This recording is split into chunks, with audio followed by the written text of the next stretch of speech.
എന്ത് അടിസ്ഥാനത്തിൽ ഞാൻ അവിടെ നിൽക്കും? അതാണ് ഇതിലുണ്ടായ വിഷയം. നമുക്ക് അവസാനിപ്പിക്കാം.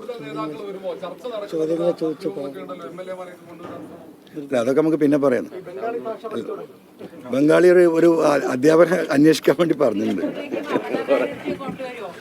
തീർച്ചയായിട്ടും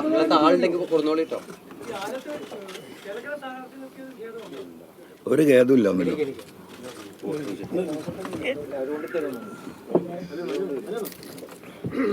പോവാം. ആയിക്കോട്ടെ. അപ്പം ரொம்ப നന്ദി എല്ലാവർക്കും. ബംഗാളിയെ പഠിച്ചിട്ടില്ല. ഞാൻ ആ സത്യത്തിൽ ഓർത്തില്ല, അല്ലെങ്കിൽ പഠിച്ചു വരുമായിരുന്നു.